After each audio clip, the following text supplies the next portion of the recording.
जय Hind, good evening. आज का करंट अफेयर्स 5 नवंबर 2024 ये कार्तिक महीना का शुक्ल पक्ष चतुर्थी तिथि है। हर साल 5 नवंबर को वर्ल्ड सुनामी अवेयरनेस डे मनाया जाता है। नवंबर 2015 में यूनाइटेड नेशंस का जनरल असेंबली सुनामी के बारे में अवेयरनेस क्रिएट करने के लिए 5 नवंबर को वर्ल्ड सुनामी अवेयरनेस डे की घोषणा की है। हिस्टोरिकल इवेंट्स में आज का दिन यानी कि 5 नवंबर 1556 में सेकेंड बैटल ऑफ पानीपत हुआ था।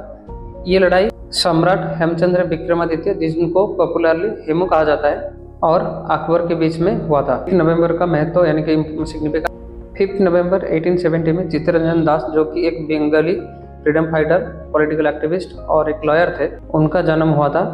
चित्तरंजन दास नेताजी सुभाष चंद्र बोस के पॉलिटिकल गुरु थे और इनको देश बंधु भी कहा जाता है। इसका नेशनल इवेंट्स और फोर्थ कॉपी नेशनल इवेंट्स में इंडिया क्रिकेट टीम का साउथ अफ्रीका टूर, जो कि 8 नवंबर से 15 नवंबर तक है, और उसके बाद 22 नवंबर से 26 नवंबर तक ऑस्ट्रेलिया टूर में है। झारखंड और महाराष्ट्र स्टेट का असेंबली इलेक्शन, जो कि 13 नवंबर और 20 नवंबर को होगा, और उसके साथ इंटरनेशनल सोलर अलायंस, जो कि 3 नवंबर से 6 नवंबर 2024 तक दिल्ली में हो रहा है, और इसमें 120 मेंबर्स पार्टिसिपेट कर रहे हैं। प्रेजेंटली 3 नवंबर से 7 नवंबर तक अपना external affairs minister doctor S Jaishankar Australia visit में है।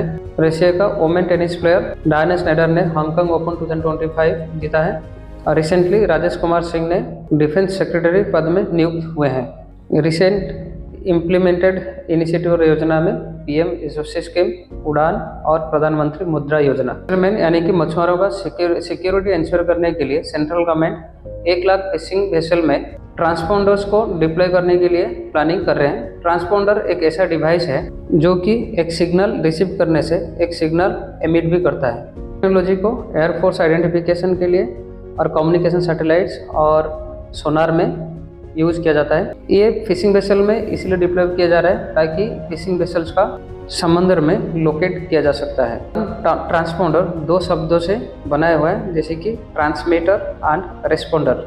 इस टेक्नोलॉजी को इंडिया का इंडियन स्पेस रिसर्च ऑर्गेनाइजेशन यानी कि इसरो ने डेवलप किया है, और इंडिया का 13 कोस्टल स्टेट्स और यूनियन टेरिटरीज का जो फिशिंग वेसल्स है उसमें ये 1 लाख ट्रांसपोंडर्स को डिप्लॉय किया जाएगा। रिसेंटली वर्ल्ड हेल्थ ऑर्गेनाइजेशन ने ग्लोबल ट्यूबरकुलोसिस रिपोर्ट 2024 पब्लिश किया है। रिपोर्ट में 2015 से भारत का जो डेवलपमेंट है उसके बारे में भी पब्लिश किया गया है। इस रिपोर्ट के हिसाब से 2023 में 8.2 मिलियन पीपल यानी कि लोग टीबी यानी कि ट्यूबरकुलोसिस का शिकार हुए हैं। रिसेंटली आईसीएमआर यानी कि the Indian council of medical research ने एक न्यू इनिशिएटिव लॉन्च किया है, और जिसका नाम है first in the world challenge. Indian scientist जिनका इनोवेटिव आइडियाज़ में डिफिकल्ट प्रॉब्लम्स का सॉल्यूशन मिल सकता है, उन साइंटिस्ट का एनकरेज करना इस इनिशिएटिव का लक्ष्य है। 3 का सक्सेसफुल मिशन से ये इंस्पायर होकर ये इनिशिएटिव लॉन्च किया गया है। इनिशिएटिव से हेल्थ सेक्टर में न्यू आइडियाज़ यानी कि इनोवेटिव आइडियाज़ का इवॉल्व होंगे, जिसके द्वारा हेल्थ सेक्टर में जो भी डिफिकल्ट प्रॉब्लम्स है उसके बारे में रिसर्च किया जाएगा और उसका समाधान भी किया जा सकता है। नेक्स्ट एक्सरसाइज वज्रप्रहार 2024, जो कि एक जॉइंट मिलिट्री एक्सरसाइज इंडिया और यूएसए के बीच में है, और इस 2024 में ये 15th एडिशन का एक्सरसाइज था, और इसमें इंडियन कॉन्टिजेंट से स्पेशल फोर्स यूनिट और यूएस आर्मी का ग्रीन बेल्ट यूनिट रिप्रेजेंट किए थे। डेजर्ट और सेमी डेजर्ट एनवायरनमेंट में ऑपरेशंस का कैपेबिलिटीज कैसे एनहांस किया जा सकता है, ये इसका मूल लक्ष्य है। ये एक्सरसाइज वज्रप्रहार 2 नवंबर से 22 नवंबर तक यूएसए में हो रहा है। 2023 में ये एक्सरसाइज वज्रप्रहार इंडिया का मेघालय में हुआ था। नेक्स्ट हांगकांग टेनिस ओपन 2024, जो कि 26 अक्टूबर से 3 नवंबर 2024 तक चाइना में हो रहा था, और ये हांगकांग ओपन जो कि चाइना टेनिस एसोसिएशन के द्वारा हर साल इसको ऑर्गेनाइज किया जाता है। Russian tennis player Diana Snyder ने इस बार WTA टाइटल हासिल किया है। Next United Nations conference on biodiversity, जो कि काली कोलंबिया में हो रहा था, उसमें इंडिया ने अपना नेशनल बायोडाइवर्सिटी स्ट्रैटेजी और एक्शन प्लान प्रेजेंट किया है, जो कि coming Montreal global biodiversity framework के मुताबिक है। ये KMGPF यानी कि coming Montreal global biodiversity framework का मूल लक्ष्य है कि 2030 तक बायोडाइवर्सिटी का जो भी लॉस हो रहा है उसको स्टॉप करना इसका मूल लक्ष्य है, और इसमें 196 कंट्रीज कमिटेड है।